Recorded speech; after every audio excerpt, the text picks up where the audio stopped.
오늘의 책을 두 낱말로 말하면 전쟁과 여자입니다. 이 두 낱말의 조합이 어색하신가요? 그러나 앞치마를 두르고 요리하며 아이를 돌보는 남자가 없지 않았듯 전투를 수행하는 여성은 지난날에도 늘 있었습니다. 가장 대표적인 인물이 프랑스 백년전쟁의 영웅 잔다르크일 텐데요.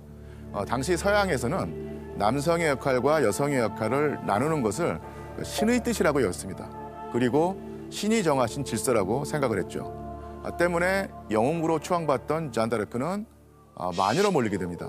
신의 질서를 깨는 존재는 악마이고 악마의 사주를 받은 존재는 마녀라는 논리였죠. 이러한 논리는 가부장적인 사회 속에서 적과 싸우는 것은 여자의 일이 아니라는 고정관념으로 워낙 뿌리 깊게 자리 잡게 됩니다. 이는 소련의 전쟁 포스터에서도 드러나는데요. 전투원으로 묘사된 여성을 찾아보기가 지극히 힘들다는 것입니다.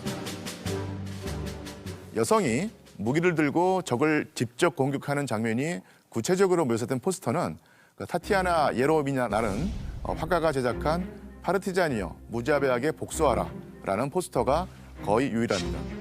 왜 이런 현상이 일어났는가를 물어보지 않을 수 없습니다. 저자도 저와 비슷한 질문을 던지는데요. 절대적인 남자들의 세계에서 당당히 자신의 자리를 차지해놓고 왜 여자들은 자신의 역사를 끝까지 지켜내지 못했을까? 실제로 근현대 시기에 전쟁에 관한 역사서술을 보면 여성이 이 역사서술에서 배제되는 경향이 두드러지는데요. 이 사상에 반기를 든 인물이 바로 오늘의 책 저자 스베틀라나 알렉시에비치입니다. 저자는 우크라이나인 어머니와 벨라루스인 아버지 사이에서 태어난 벨라루스의 저널리스트이자 작가입니다. 저자는 있는 그대로의 삶을 묘사하는 자신만의 문학 방식을 모색할 때 개인 목소리의 합창을 만드는 것을 중요하게 생각했는데요. 책에도 이 합창이란 표현이 나옵니다. 목소리가 담긴 수백 개의 녹음 테이프, 수천 비트에 달하는 녹음 테이프 필름, 500여 차례의 만남, 그 이상부터는 세는 걸 포기했다. 내 기억 속에서 합창 목소리가 울린다.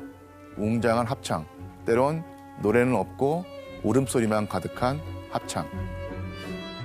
저자는 소련 여군들의 합창을 만들어내기 위해서 무려 7년 동안 여성 참전 용사들을 찾아다녔습니다. 그들을 끈질기게 설득했고 30년 넘게 닫혀있던 입을 열게 했습니다. 그리고 그 내용을 엮어서 일명 목소리 소설이라는 독특한 문학 장르를 창시했습니다.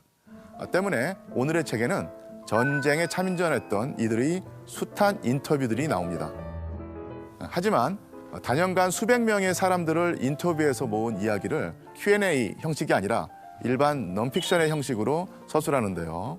이는 마치 소설처럼 익히는 강렬한 매력이 있는 다큐멘터리 산문, 영혼이 느껴지는 산문으로 평가되기도 합니다. 저는 역사학자로서 저자의 그 인터뷰 솜씨를 높이 평가하고 싶습니다. 그 솜씨는 단순한 장기술이 아니라 따뜻한 공감 능력에서 나오는 것이라고 생각하는데요. 전쟁의 기억이라는 것이 어두운 이야기들이 많은 데다가 이런 이야기를 끄집어내기가 아주 힘들었을 것입니다. 수년간 그들과 함께 아파하고 눈물을 흘리지 않았더라면 우리가 듣지 못했을 살아있는 역사 속 이야기들이죠.